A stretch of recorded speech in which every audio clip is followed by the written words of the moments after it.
Chapter 4 we begin with Holden that goes to the bathroom with his starter and talks while he's shaving his beard. So Holden contrasts starter like personal cleaning habits and say that Ackley is like a guy with poor hygiene habits, like he's don't with good habits in hygiene terms. No, starter is oddly attractive, but does not keep with the razor and the tail clean. So he decides that well, Ackley is like in an obvious love. Starter is a secret love, and the two joke around that conclusion. Then Starter asks Holden to write an English composition for him because his date won't leave him and he won't have time to do it on his own. So Holden asks about the date and learns that Starter is talking out a girl of Holden knows, Jane Gallagher, for being completely secure of what girl was that.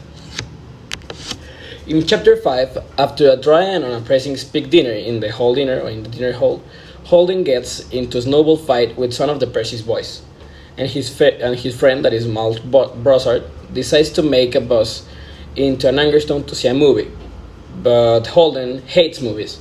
So then Holden convinces Mal to get to Aki and go with them, and then it turns to Aki and Brossard have already seen the movie. So the three of them goes and simply eat burgers and play some pinball and heads back to Percy. After the excursion, Mold goes and look a bridge game, and Aki sits on a Holden bed and squishes pimples and concording stories about the girl he claims to had sex with him before the summer. And Holden finally gets him to live in a beginning to work in an English assignment for a starter. Then, the Stadler had said that the composition was supposed to be a simple description of a room, a house, or something similarly in a straightforward. But Holden cannot think of anything to say about a house or room, so he's writing about other things like baseball globes and things that his brother Ali used to copy poems into a green ink. In chapter number 6, Starter backs into a room and he reads Holden composition and becomes visibly annoyed, asserting that is nothing to do with assignments, and that's why it's no wonder Holden and is being expelled. Holden tears that the composition up and throw it away angrily afterward.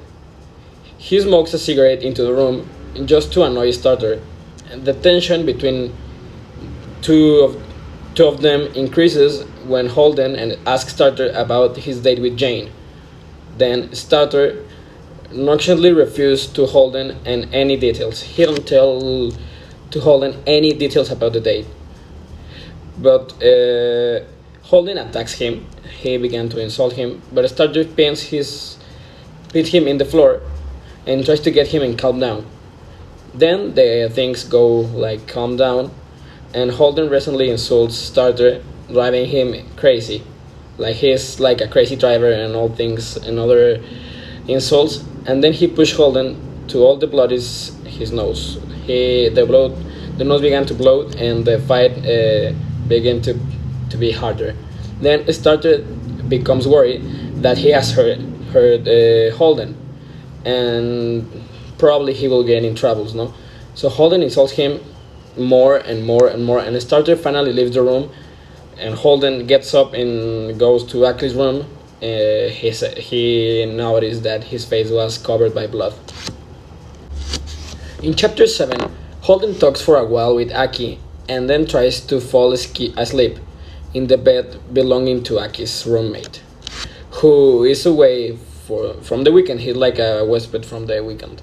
But he cannot stop imagining Jane's falling around with the Starter, so he has trouble falling asleep, and he wakes Aki and began to talk with him some more, asking whether he could run and join a monastery without being Catholic. So Aki is annoyed by the conversation. He only wants to sleep, and Holden is annoyed by Aki's like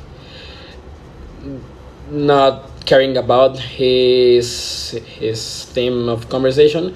So he lives outside in the dorms, in the door, in the in the room's hallway, and he decides that he will leave to New York and that night. So instead of falling into Wednesday, after passing a few days there in secret, he will wait until his parents have discarded the news of his expulsion, and then he returns to the apartment where he lives.